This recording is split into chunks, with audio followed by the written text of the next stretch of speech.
नमस्कार मित्रों, मैं आरती खंडवाल। कुछ काम होते हैं जो हम बंधु बांधवों के बिना नहीं कर सकते और करने भी नहीं चाहिए। उनका फल ही नहीं मिलता। अगर जैसे कि सत्यनारायण भगवान की कथा होती है, उसमें हमेशा अपनों को शामिल रहना चाहिए। अपने लोग रहते हैं तो वो कथा और फलती फूलती है। बंधु बांधव जरूर रहने चाहिए, मित्र संबंधी जो आपसे स्नेह प्रेम रखते हैं वो सब। और इसी तरह से होते हैं पितरों के कर्मकांड। जो भी पितृ लोगों के लिए जो हम करते हैं पितरों के लिए, वो कार्य हमेशा बंधु बांधवों के साथ होते हैं, स्नेह प्रेम से होते हैं। उनमें अगर मैं का भाव आ जाए कि सिर्फ मैं, तो वहाँ पर चीज़ें गलत हो जाती हैं। कभी भी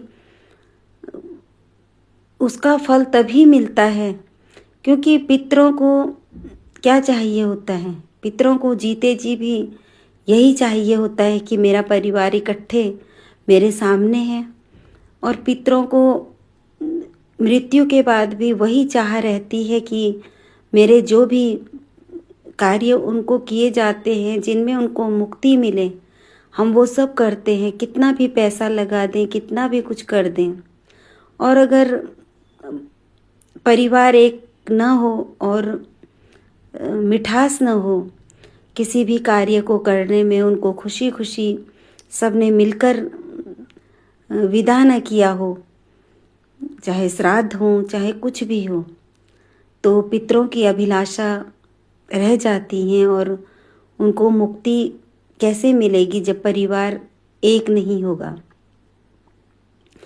और अगर सूक्ष्म भी कोई चीज़ होती है और उसमें परिवार एक है, सबके दिल में प्यार है, ममता है, करुणा है, और मैं की भावना नहीं है कि सिर्फ मैं और मैं ही करूं, ये भावना बहुत गलत हो जाती हैं और पितरों को इससे कोई खुशी नहीं मिलती।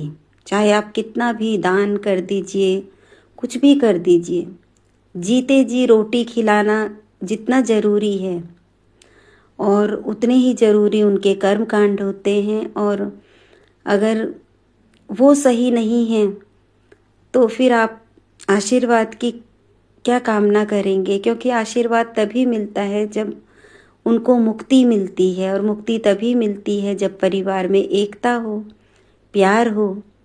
और यही बहुत से लोगों को आज समझना चाहिए कि जीते जी भी अच्छे से माता पिता की सेवा करनी चाहिए। रोटी के लिए न तरसें वो। बाद में श्राद्धों में कुछ भी अगर हम रखते हैं, वो हमारे मन की एक तसल्ली होती है। और ये है कि कर्म करने चाहिए, क्योंकि ये हमारे शास्त्रों में है। तो इसी श्राद्ध की तर्ज पर ही हर कर्मकांड जो होते हैं पितरों के, वो इसी तरह करने चाहिए कि उनको मुक्ति मिले, शांति मिले, और उनके आशीर्वाद आपके साथ बने रहें। इसी कामना के साथ मैं आरती खंडवाल। धन्यवाद, नमस्कार।